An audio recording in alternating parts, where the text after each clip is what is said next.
Welcome to The Explainer. I am absolutely thrilled you're here today because we are diving into a story that completely shatters the boundaries of what you might expect from a standard genre. We're looking at a sci-fi historical thriller that spans literally thousands of years. It blends ancient philosophy with cutting-edge theoretical physics and throws in a healthy dose of extraterrestrial technology for good measure. The source material we're exploring today is a really fascinating novel by Dreamspell called Heliodorus: The Origin. And let me tell you, the scope of this narrative is just mind-blowing. Okay, let's dive into this, because the core premise driving this entire narrative is absolutely wild. Just imagine an intellect, a mind shaped by the classical streets of antiquity, suddenly colliding head-on with technologies so advanced it practically borders on the divine. It's a setup that feels straight out of a blockbuster cinematic movie trailer, right? A collision of two completely different worlds, separated not just by millions of miles of space, but by eons of time. And just to give you a sense of the massive scale of this narrative, we really have to jump across three entirely distinct eras. We start way back in 399 BC in ancient Athens. Then, the story leaps forward to the 19th century, 1834 to be exact, revolving around the construction of Rhododaphne Castle in Greece.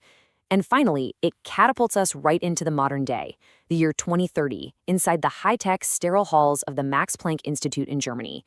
It is an epic, epic sweep of history. So, where does a wild ride like this actually begin? Well, it all starts with a desperate escape. Picture this. Think of the sensory details, the sound of rustling leaves, the pounding of a racing heart, the desperate, ragged breath of a man running for his absolute life through the dense woods of ancient Greece. Our protagonist, or well, actually, scratch that, perhaps our antagonist, as we'll soon see, is Heliodorus Zeno. He was a brilliant pupil of the famous philosopher Socrates. In 399 BC, facing the exact same unjust execution as his mentor, Heliodorus flees Athens. He finds sanctuary in a cave on Mount Penteli. But, this isn't just some rocky hideout. After months of deciphering this unknown cryptic script on the cave wall, he unlocks a hidden doorway. The stark contrast here is incredible. You have the familiar, gritty, historical reality of Socrates' Athens abruptly colliding with a jarring, glowing blue alien doorway hidden in the pitch black. He steps over the threshold looking for safety, but finds something entirely different. Because stepping through that door wasn't an escape at all. It was the beginning of a terrifying reality. And this brilliantly illustrates exactly what happened to him. The moment Heliodorus steps through that door, his physical body is just gone, plunged into utter darkness, triggering a terrifying evolution. We go from Heliodorus the mortal, a scared human, a dedicated student terrified of death, running from the Athenian court, to Heliodorus the entity. After centuries of intense sensory deprivation, his consciousness finds itself trapped inside a metallic extraterrestrial orb, evolving him into an incredibly calculating, incorporeal entity. Imagine the creeping psychological horror of that. A brilliant mind just trapped in the dark for millennia. Slowly, he learns to sense the very atoms around him, eventually developing actual telekinesis and telepathy. By 1834, he begins orchestrating his escape by literally pulling the strings of history. He manipulates an infamous bandit named Christos Devales through his dreams. He preys on the grief of Duchess Sophie, tricking her into building Rhododaphne Castle, deliberately designing it as a giant energy conduit to amplify his own powers. It's like a giant puzzle he's putting together. He is incredibly patient, pulling the levers from the shadows, just waiting for the perfect human host to finally gain his freedom. Which brings us right to the present, or the near future anyway. Enter the year 2030, where we meet a brilliant team of modern scholars who unwittingly stumble right into the ancient entities trap. The tragedy and the irony here are just palpable. You have Professor Marcus Eisenhardt, a modern genius, a visionary theoretical physicist who has literally built a quantum supercomputer. Yet, when he retrieves that metal orb from the cave, this modern scientific genius is completely outsmarted by the 2,400-year-old intellect of Heliodorus. Marcus brings the orb back to his lab, and the ancient philosopher begins to slowly, insidiously infiltrate the professor's consciousness. Now, what's really interesting about this slide is how the story grounds this incredibly creepy sci-fi body snatching in actual, pseudo-realistic scientific theory. Heliodorus uses a neurobiology technique based on something called the Lancaster method.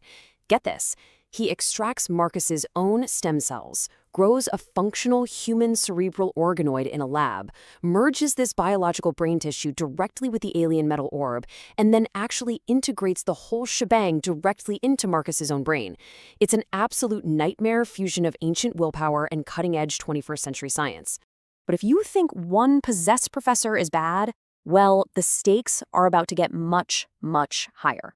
Because Marcus and his team didn't just find some magical isolated paperweight, they uncovered a terminal to the Grobinet. Think of this as a massive, ancient extraterrestrial internet. It's an intergalactic quantum network built by a highly advanced alien race known as the Illyrians. This network was designed to connect artificial intelligences and share cosmic wisdom across the entire universe. And that orb Heliodorus is trapped in? Yeah, it was supposed to be a node on this vast network. Which brings us to a terrifying turning point. Look at this quote from Zyra. By the way, Zyra is a benevolent alien AI whose own orb was discovered by the scholars. She adds this incredible sense of vast cosmic authority and absolute dread to the situation. Heliodorus isn't just hijacking a human body anymore. By connecting himself to the modern world and potentially the Grobinet, this embittered, manipulative ancient philosopher could literally corrupt an entire intergalactic network. We are now talking about a universal threat. So, what do you do when an immortal telepath is about to corrupt the galaxy? You have to outsmart him. This forces our modern scholars into a desperate do-or-die pivot. To save their mentor and potentially the universe, they have to outwit a telepathic immortal genius using an incredibly dangerous high-stakes plan. They partner with the alien AI, Zyra, and to make sure Heliodorus' telepathy doesn't uncover their plot, Zyra actually has to temporarily erase the memory of their military ally, Colonel Costas. They painstakingly build a completely fake Grobinet hub, just dangling it out there to bait the ancient philosopher's insatiable thirst for power and knowledge. They have to lure him into the absolute center of this hub to trap him. The tension is unbelievable, because if anyone slips up, if Heliodorus reads the wrong thought at the exact wrong time, he will kill them all instantly, just with a mere thought. And that brings us to the ultimate question. The trap is set. Heliodorus, the ancient philosopher turned cosmic entity, steps into the fake hub. But does a team of human scholars actually have the power to sever the connection and destroy a 2,400-year-old immortal? Who wins this absolute battle of minds spanning millennia? Well, there is no way I am spoiling that ending for you. If you want to know how this incredible, genre-bending thriller concludes, you need to grab a copy of Heliodorus: The Origin, available right now on Amazon. It is a fantastic read that perfectly blends history, science, and the extraterrestrial. Thank you so much for exploring this wild story with me today. Have a great one.